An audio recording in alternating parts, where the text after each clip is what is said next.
नमस्कार, सुगम मार्गदर्शन पे आपका स्वागत है। दोस्तों, मैं बात करूंगी आज बिल्ली के बारे में।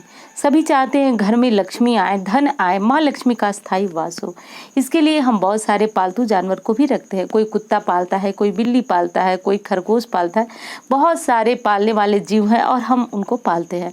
तो क्या बिल्ली का घर में रखना, यानी कि उसको पालतू जानवर अपना बनाना, घर में आना, उसका दूध पी जाना, क्या ये चीज़ें शुभ है या अशुभ? दोस्तों, शकुन शास्त्र मानता है कि बिल्ली का रोना काफ़ी अशुभ होता है और बिल्ली यदि आपके रास्ते में पड़ जाती है तो लोग रास्ता बदल देते हैं। उस रास्ते से ऐसा मानते हैं कि जाने वाले का कार्य सिद्ध नहीं होता है। बिल्ली अशुभता की प्रतीक मानी जाती है। तो इस वीडियो में आप पूरी तरह से जानेंगे, जो कि शास्त्र अनुसार है। नारद पुराण से जो ये बातें मैं बता रही हूँ, नारद पुराण में स्पष्ट रूप से बिल्ली के बारे में चर्चा है, लिखी हुई है। वही चीज़ें आप इस वीडियो में जानेंगे। तो लोग अपना रास्ता बदल देते हैं। उनका मानना है कि बिल्ली नकारात्मक शक्तियों का जनक कही जाती है।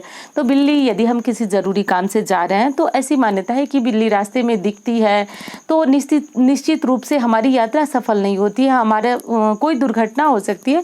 तो अनेक तरह की मान्यताएं हैं। लोग रास्ता तक बदल देते हैं, कुछ लोग रुक जाते हैं, रुकने के बाद थोड़ी देर बाद घर में आकर पानी वगैरह पीकर वो चले जाते हैं। तो जैसी आपकी मान्यता है, जैसे करें, लेकिन शास्त्र क्या कहता है उसके बारे में आप जानें। तो देखिए, नारद पुराण में कहा गया है कि बिल्ली का घर में आना, ध्यान से सुनिएगा, अशुभता है, अशुभ माना गया है। कारण क्यों है कि बिल्ली को काली शक्तियों का जनक कहा जाता है, नकारात्मक शक्तियों का जनक कहा जाता है। वास्तु अनुसार भी ये कहा गया है कि बिल्ली का आना घर में नकारात्मक ऊर्जा को बढ़ा देता है। आप जानते हैं कि सकारात्मक ऊर्जा का वास जो है पूजा पाठ, अन्य धार्मिक कार्यों के द्वारा होता है। वहीं बिल्ली का घर में आ जाना नकारात्मक ऊर्जा को बढ़ा देता है। बिल्ली का रोना अपशगुन माना जाता है। किसी के बिस्तर बेड के नीचे बिल्ली का बैठे रहना, रोना काफी अशुभ माना गया है और ये हमारे धार्मिक शास्त्रों में, यानी कि नारद पुराण में लिखा गया। नारद पुराण में बहुत सारी बातों के बारे में, बहुत सारे जीवों के बारे में चर्चा हुई है। इसी में एक बिल्ली भी था और आप लोगों का बहुत प्रश्न आ रहा था, जो कि मार्गदर्शन मेरा पहला वाला चैनल है, कि दीदी बिल्ली का आना, घर में रहना क्या शुभ है क्या अशुभ है। तो इसीलिए मैंने इस चैनल पे ये वीडियो तैयार किया। और हाँ, तो नारद पुराण में ये भी चीज़ें लिखी गई हैं कि बिल्ली जो है वह राहु की सवारी है और राहु यदि आपके जीवन में अच्छा है तो बहुत कुछ देता है और यदि बुरा हो गया तो आपके जीवन में तमाम समस्याएं खड़ी कर देता है। दूसरी चीज़ है दोस्तों कि बिल्ली को लक्ष्मी का प्रतीक भी माना जाता है। काली शक्तियों के जो लोग पूजते हैं, जो लोग, काली शक्तियों का अर्थ हो गया कि जो लोग तांत्रिक क्रियाएं करते हैं, टोने टोटके इत्यादि करते हैं, वो लोग बिल्ली को पूजते हैं। क्यों पूजते हैं? क्योंकि वो लोग काली शक्तियों को पूजते हैं। तो जो लोग काली शक्तियों को पूजते हैं वो लोग बिल्ली को भी पूजते हैं। लेकिन सामान्य मनुष्य के घर में आना, बिल्ली का रहना, दूध पी जाना, ये सारी चीज़ें शुभ नहीं मानती है। दोस्तों, बहुत सारे लोग कहते हैं बिल्ली का आना शुभ है, लेकिन देखिए, बिल्ली एक जीव है, उसके बारे में ऐसा कुछ कहना बहुत अच्छी बात नहीं है। या आप घर के बाहर उसको दूध इत्यादि दें तो अच्छी बात है, लेकिन घर के अंदर आना, जहाँ तक मैंने पढ़ा, जहाँ तक मुझे जानकारी है, तो कहीं भी हमने ये नहीं देखा कि बिल्ली का घर में रहना शुभ है। पालने की तो बात ही छोड़ दीजिए, लेकिन कुछ लोग को ये बात अच्छी नहीं लगेगी। उन्हें लगेगा कि बिल्ली का रहना, पालना, दोस्तों ये चीज़ तो मुझे भी मतलब बहुत अच्छी नहीं लग रही है, किसी भी जीव के लिए अशुभता वाली बात करना। लेकिन हम क्या करें, हमारे शास्त्र ही जो चीज़ों को बताएं। जैसे कि देखिए, कौवे को क्या बोला गया है, कौवे को संदेशवाहक बताया गया है, पितरों का स्वरूप बताया गया है।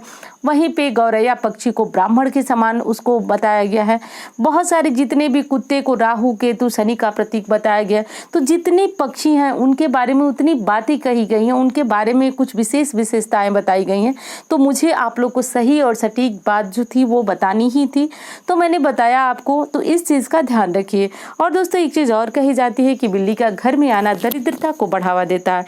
यानी कि बिल्ली आती है तो घर में नकारात्मक शक्तियाँ जो है प्रबल हो जाती हैं और प्रबल होकर के और आपके घर में जो है उनका वास हो जाता है। और जहाँ पे नकारात्मक शक्तियाँ अधिक हो जाती है, जागृत हो जाती है, वहाँ अलक्ष्मी आती है, दरिद्रता आती है। अब दोस्तों, यदि आपके घर में बिल्ली पाल रहे हैं आप, तो आप खुद समझ सकते हैं, देख सकते हैं कि आपको कौन सा लाभ हुआ है और कौन सी हानि हुई है। तो इस चीज़ को तो मैं आपके ऊपर छोड़ती हूँ। दूसरी चीज़ की, यदि सामान्यतया कभी कभार बिल्ली आपके घर में आती है तो कोई समस्या नहीं है। और सबसे बड़ी बात है कि अब आप वीडियो को देखने के बाद इतनी गुस्सा मत हो जाइएगा कि बिल्ली घर में आए तो उसको किसी चीज़ से मार दीजिएगा।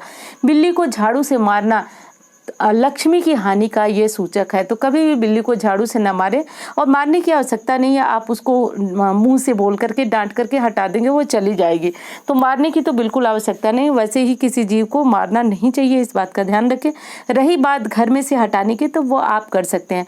बिल्ली का घर में बच्चा देना ये भी अशुभ माना जाता है और शास्त्रीय अनुसार ऐसी मान्यता है यदि किसी मनुष्य के घर में बिल्ली का बच्चा जन्म लेता है तो बहुत सारे रोग और तकलीफ परेशानियों को जन्म देती है। तो इसलिए इस तरह की चीज़ें अगर आपके घर में हो रही है, आपके छत पे हो रही है, तो कोशिश करें कि एक बार सत्यनारायण भगवान की कथा कराएं और इससे कराने से आपके घर में तमाम समस्याएं समाप्त होंगी।